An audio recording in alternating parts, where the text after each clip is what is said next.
दोस्तों, क्या आप जानते हैं पैनामा कैनाल इंजीनियरिंग हिस्ट्री का एक ऐसा मास्टरपीस है जिसके बिना आज शिपिंग इंडस्ट्री बिल्कुल खोखली है। आखिर पैनामा कैनाल इतनी इंपॉर्टेंट क्यों है और इसे बनाने में ऐसा क्या हुआ था कि 6000 वर्कर्स ने अपनी जान गंवा दी? आखिर क्या हुआ था उस दिन, चलिए जानते हैं। दोस्तों, समंदर में भी कई ऐसे मकम्मात हैं जहां शिप्स को एक पोर्ट से दूसरे पोर्ट तक पहुंचने के लिए बहुत लंबा चक्कर लगाकर जाना पड़ता है, जबकि इन दोनों पोर्ट्स का फासला बहुत ही कम होता है। इसी वजह से शिप्स को शॉर्टकट प्रोवाइड करने के लिए कैनाल्स बनाए जाते हैं। समंदर में शॉर्टकट बनाने के लिए साल 1859 में सुइज कैनाल बनाया गया था। सुइज कैनाल की कामयाबी देखकर अमेरिकन शिपिंग कंपनीज को भी इसी किस्म के कैनाल की जरूरत महसूस होने लगी, क्योंकि ईस्ट अमेरिका से वेस्ट अमेरिका या फिर यूरोप जाने के लिए शिप्स को साउथ अमेरिकन कॉन्टिनेंट से घूम कर जाना पड़ता था।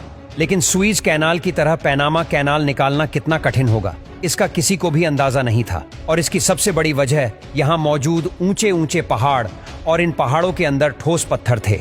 यहाँ कैनाल खोदने का मतलब ये था कि 500 मीटर ऊंचे पत्थरीले पहाड़ों को समंदर के लेवल तक डीप खोदा जाए। आखिरकार 1876 में ये मुश्किल तरीन चैलेंज को एक फ्रेंच कंपनी ने एक्सेप्ट किया।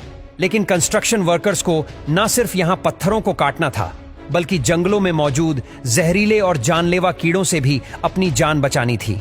अभी काम स्टार्ट हुए चंद साल ही गुजरे थे कि मच्छरों के काटने से वर्कर्स में एक अजीब बीमारी फूट निकली, और ये बीमारी इतनी खतरनाक थी कि एक एक करके वर्कर्स की मौत होने लगी।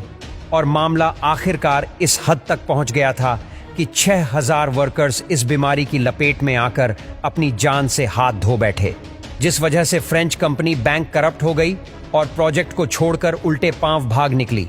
साल 1904 में अमेरिकन जब यहां आए तो उन्होंने पैनामा कैनाल की इंपॉर्टेंस को समझते हुए एक बार फिर से प्रोजेक्ट को कंप्लीट करने की कोशिश की।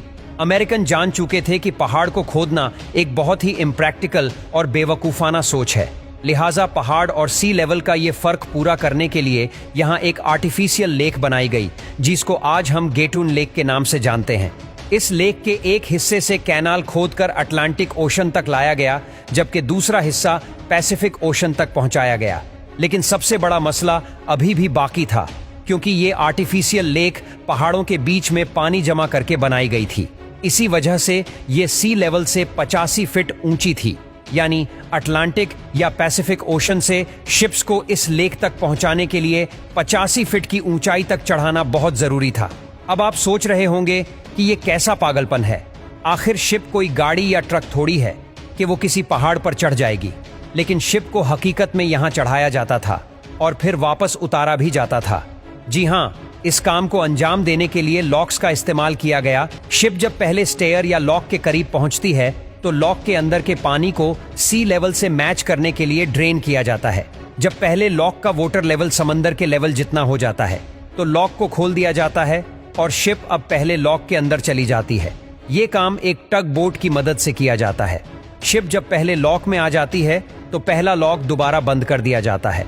इसी तरह पहले लॉक से दूसरे लॉक तक शिप को ऊपर चढ़ाने के लिए दूसरे लॉक का पानी ड्रेन होकर पहले लॉक में डाला जाता है।